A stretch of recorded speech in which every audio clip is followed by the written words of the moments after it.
Hi everybody, this is Mrs. Ellsworth, and this is going to be our last operation of integers. We're going to be dividing. We've got the same exact rules as multiplication, where you count the number of negatives. If it's an odd number of negatives,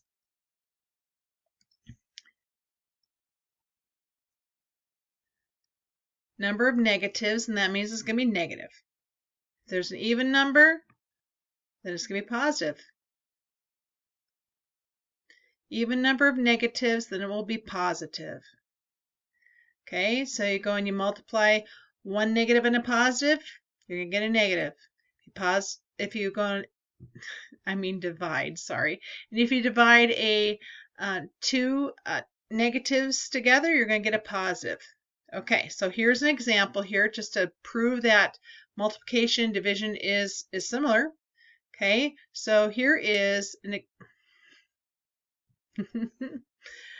let me get rid of that. Okay, so here is this thing right here. So we've got 5 times a negative 9. That's one negative, so we're going to have a negative answer. It's an odd number of negatives. So we have a negative answer. And then let's go and switch this thing around. Negative 45, that's our product. We'll divide by one of these factors here. Okay, divide by 5, and then our quotient is going to be a negative 9. In fact, they might even use the word quotient in some of your problems. That's the answer in a division problem. Okay, so the quotient is negative because it had different signs here. Okay, on to the next. So let's practice some sample problems. The first example is with different signs. Okay, and so let me grab a pen here. And so we've got a negative 63 divided by 7. There's one negative, so our answer will be negative. Okay, and we've got 63 divided by 7, so that's 9. Notice I did that kind of separately. Count my number of negatives, determine if it's negative or positive, and then go ahead and do the operation.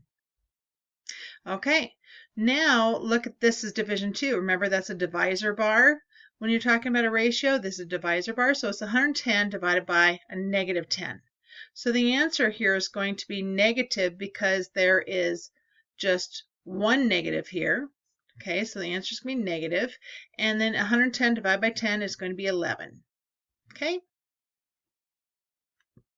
Okay, let's check out example number 2. Okay, in example number 2, here's one of them. Okay, these are with the same signs. Okay, so here's a positive 48 divided by positive 12. We're going to get a positive 4 out of that. And we'll always get a positive answer whenever we've got the same exact signs. You can count these signs right here. There's 2 negatives, which is an even number, so it means it's going to be positive. Multiplying 2 negatives makes a positive. So this is going to be a positive 7. Let me grab a pen here. And so it's going to be a positive 7. Okay?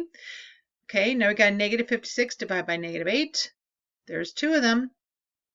You know, my professors, I remember them telling me that I could always change 2 signs on a fraction too. So it's kind of easier to see it that way, that if you change 2 signs, that's fine. Okay? Kind of like what we were talking about with subtraction. Anyway, so the answer here is 7. Okay, moving on to example number 3. Okay, so now we're going to evaluate the expressions. Okay, if x is a negative 6 and y equals a negative 3. So here's our problem right here. And so we're going to go and add. Okay, so we're going to go and substitute y. We're going to substitute a negative 3. And x will substitute a negative 6. So here we go. Okay. Now we need to go ahead and do our multiplication and division here. So we'll go left to right since it's all multiplication division. Remember that this right here is not 12 minus 3 for 9. No. This is 12 times a negative 3. So this is all multiplication division, so we go left to right. So our very first one is going to change to negative 36 because 12 times negative 3 is negative 36. Then we're going to divide by negative 6, excuse me. And let me move this down here. And so we will get 6. Negative divided by negative, you're going to get a positive. Okay? Okay, over here's 3b, example 3b.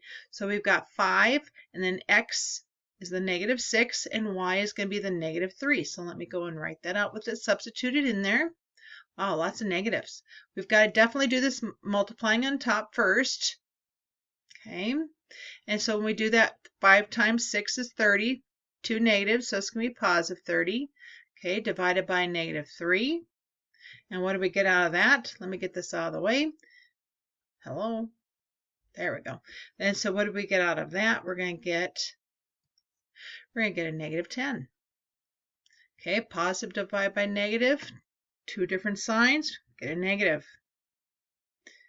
Count those number of negatives as an odd number, so that works pretty nice. Okay, here are the last 4 transactions. That's in a bank. The last 4 transactions Jessie posted in her checkbook were this right here. -$35, $23, positive, -$156, and positive really, $60. So what they want you to find in this, oops, wrong thing. What they want you to find in this is the mean and interpret the quotient. Okay, so of course you know what mean means. It's the average. You add them all up and you divide by the number of items. So that would be 4. So quotient means division. It's the answer to a division problem. So let's go ahead and look at that. We've got those numbers, we added all up. Okay, the -35, positive 23, the -156, the positive 60. Okay, so I went and took the 2 negatives, I got 191. I took the 2 positives, I got 83. This just, it works just fine like that. And so when you have all of these negatives and positives and you're adding them together like this, instead of just subtraction, you can just go ahead and add up your negatives, add up your positives, and then go ahead and figure out your answer. It's going to be a negative value up there. Okay, so I didn't write that as a negative value, did I? Oopsie, let me fix that right now. Okay, so so we've got a -108 over 4, divide that and you get a -27, and that's the mean. So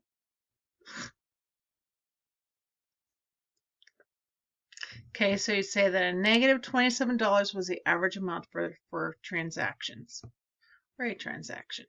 Okay, so what if you had to do some kind of mean over here and you got some kind of answer? So it's a totally different situation.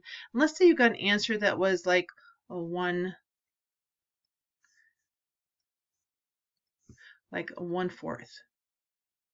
Okay, you can still divide that and you get like 0.25 if you need to. And so sometimes you have to do that. Okay. So if you get a smaller number on top of your denominator, you're going to have a decimal for your value there. That's just a what if. Okay, so that was our last type of problem. So that's all I got for you for 2-5 video notes on division. Okay, so I'll see you in class tomorrow.